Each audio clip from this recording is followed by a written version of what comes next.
Good morning student. कैसे हैं आप सभी? आई होप सब अच्छे होंगे। जैसा कि हमने लास्ट क्लास में जो था वो पढ़ा था डेप्रिशिएशन। डेप्रिशिएशन क्या है, किस पर लगता है, ये सारी चीज़ें डिस्कस की थी। ये भी बताया था डेप्रिशिएशन को 3 नामों से जाना जाता है। मीनिंग सेम है लेकिन अलग अलग गुड्स के रिस्पेक्ट में अलग अलग नेम यूज़ किए जाते हैं, जैसे depreciation, amortization and depletion. Depreciation tangible assets के लिए, अमाउंटाइजेशन जो था वो इंटेंजिबल एसेट्स के लिए, और डिप्लीशन जो था आपका वेस्ट एसेट्स के लिए यूज़ किया जाता है। लेकिन अब सवाल ये उठता है कि हम डेप्रिशिएशन को कैलकुलेट कैसे करेंगे। डेप्रिशिएशन को कैलकुलेट करने के अप्रॉक्सीमेटली 8 to 10 तरीके हैं जिससे हम डेप्रिशिएशन को कैलकुलेट कर सकते हैं। Approximately 8 to 10 types. बट चूंकि आपका सिलेबस रिस्ट्रिक्टेड है, यहाँ आपको सिर्फ और सिर्फ 2 मेथड बताए गए हैं जिनसे आप डेप्रिशिएशन को कैलकुलेट करेंगे। पहला तरीका है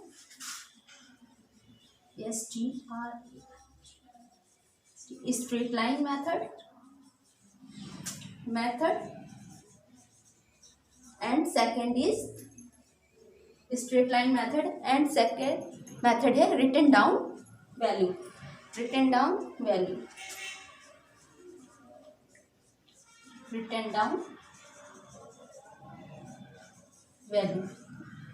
हम इन 2 तरीकों से डेप्रिशिएशन को कैलकुलेट करते हैं। आपके सिलेबस में सिर्फ ये 2 मेथड ही बताए गए हैं और आज का हमारा मेन डिस्कशन भी है वो सिर्फ और सिर्फ इन 2 मेथड्स पर ही होगा।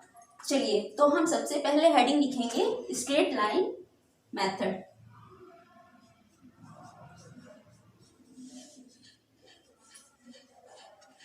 Straight line method. Straight line method को हम 2 और नामों से जानते हैं। एक होता है आपका स्ट्रेट लाइन मेथड, दूसरा है आपका fixed installment method. Second is fixed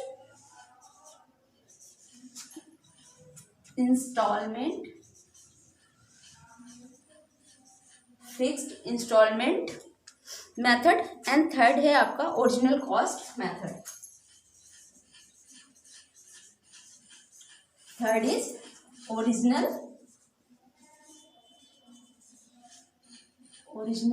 cost method. देखिए, सेम है, तीनों चीजें सेम है, पर तीनों को हम एक चीज को 3 नामों से जानते हैं। जैसे आपके निकनेम्स होते हैं, आप स्कूल में किसी और नाम से जाने जाते हैं, घर पे किसी और नाम से जाने जाते हैं, आपके फ्रेंड्स आपको किसी और नाम से जानते हैं। उसी तरह से स्ट्रेट लाइन मेथड को हम 3 नामों से जानते हैं। पहला straight line method, fixed installment method and third है आपका ओरिजिनल कॉस्ट मेथड। जब हम बात करते हैं स्ट्रेट लाइन मेथड को कैलकुलेट करने की, जब हम इस मेथड को कैलकुलेट करते हैं, यहाँ पर हम एक फार्मूला अप्लाई करते हैं। यहाँ पर इसको कैलकुलेट करने के लिए एक फार्मूला दिया गया है। फॉर्मूला लिख लीजिए। फॉर्मूला दिया गया है यहाँ पे कॉस्ट ऑफ एसेट्स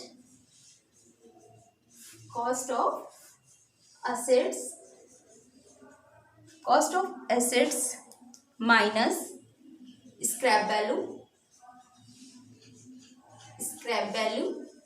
अपॉन, या इसकी टाइम, कितने टाइम लाइफ है, यानी वर्किंग लाइफ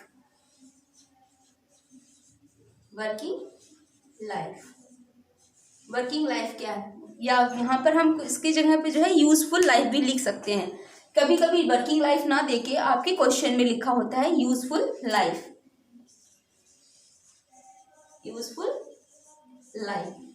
ठीक है। इस फार्मूले को अगर आपने याद कर लिया तो फिर आप क्या करेंगे, पूरा का पूरा स्ट्रेट लाइन मेथड समझ जाएंगे। तो सबसे पहले आप इस फार्मूला को नोट कीजिए। फार्मूला नोट करने के बाद में हम आगे चलेंगे।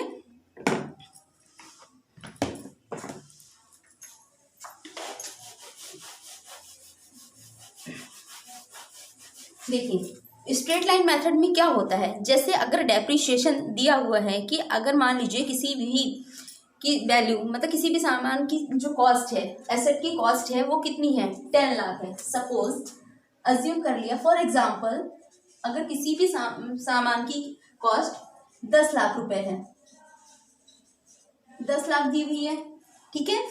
अब इसमें जो है कॉस्ट 10 लाख दी है, स्क्रैप वैल्यू 0 मान ले रहे हैं कि उसका कुछ भी यूज नहीं हुआ है, कुछ भी बिक नहीं रहा है, कुछ भी नहीं है, अभी तक ये नील है, ठीक है। अपॉन इसकी हम लाइफ कितनी मान लेते हैं, लाइफ कितनी मानेंगे, लाइफ मानेंगे हम इसकी 10,000, लाइफ हम इसकी मान लेंगे 10,000 करके मान लेंगे, या जितने भी मान लेंगे, जो भी आप अज्यूम करना चाहें कर लेंगे, ठीक है। तो इसके बाद जो है आपका, इसको हम इससे डिवाइड कर देंगे, 100 1 जा 100 एंड 1 2 3 4, दैट्स मीन 10,000 आ गया, ठीक है। इसकी जो आपका स्ट्रेट लाइन मेथड है, यानी इसका जो डेप्रिशिएशन है, डेप्रिशिएशन कितना है 10,000 है। अब 10,000 को हम डेप्रिशिएशन लगाएंगे कैसे, स्ट्रेट लाइन मेथड का मतलब होता है एक ही लाइन में डेप्रिशिएशन होना, यानी एक ही लाइन में हम इसकी वैल्यू को कम करते चले जाते हैं। सपोज मान लीजिए कोई चीज 10 लाख की थी, ये 10 लाख की थी, अब इसमें से इसकी जो डेप्रिशिएशन कितना आया 10,000, हम इसमें से इसको 10,000 फर्स्ट ईयर के लास्ट में माइनस कर देंगे, क्या बचेगा यहाँ पे 99,000,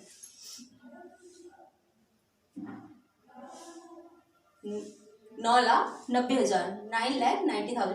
फिर सेकेंड ईयर के लास्ट में हम कितना करेंगे, फिर से 10,000 माइनस कर देंगे, यानी एक straight line first second third fourth fifth ऐसे ही हम इसको माइनस करते चले जाएंगे, यानी हर साल जो है डेप्रिशिएशन सेम परसेंट उस पर लगेगा, रेट पे लगेगा, जितना ये पहली साल लगेगा वही सीधा स्ट्रेट में लगता चला जाएगा। लेकिन अब बात यहाँ पे हम कर लेते हैं, अगर कोई आपसे कहे कि हम कितना परसेंट है, तो हमें इसकी परसेंट बतानी होगी, तो परसेंट के लिए आपको क्या करना पड़ेगा, परसेंट के लिए सिंपल है, परसेंट के लिए आपको एक और फॉर्मूला लगाना पड़ेगा, इसके लिए आपको लगाना पड़ेगा डेप्थ पर। इफ परसेंट, अगर परसेंट में पूछता है कोई कि कहता है कि अगर परसेंट में बताइए कितने परसेंट डेप्रिशिएशन लग रहे हैं हर ईयर में, तो आपको एक फॉर्मूला लगाना पड़ेगा, depreciation upon cost and multiplied by 100, cost and multiplied by 100।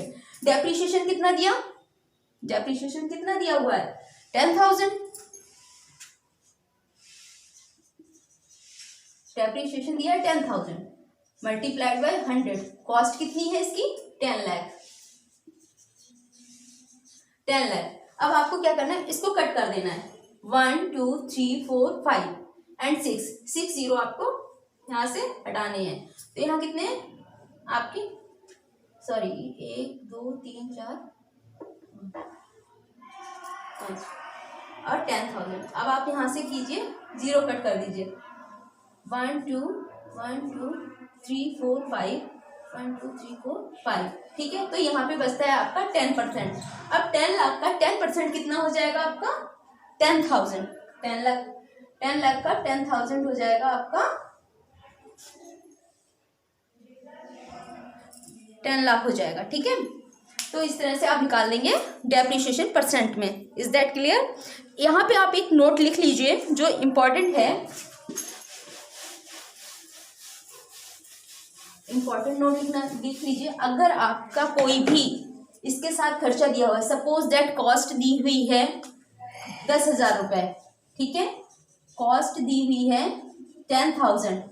अब इसके साथ में कोई अदर एक्सपेंसेस भी है, सपोज मशीन, आपने कोई सामान फिक्स एसेट लिया है जो 10,000 का है, बट उसको लाने में, उसके मेंटेनेंस में 5,000 रुपये और खर्च हो गए, एक्सपेंसेस जो है वो खर्च हो गए 5,000, तो आप टोटल इसकी जो कॉस्ट है वो कितनी देखेंगे 15,000, टोटल कॉस्ट कितनी होगी 15,000, यानी अगर और इसको क्या कहेंगे हम रेट, ठीक है। अब यहाँ पे आप एक नोट लिख लीजिए,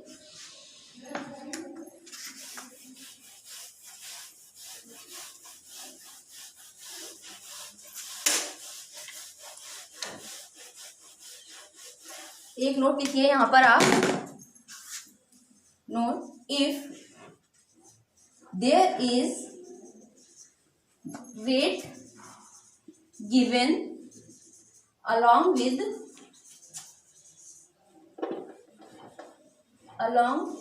with depreciation then we will use only rate and ignore cost.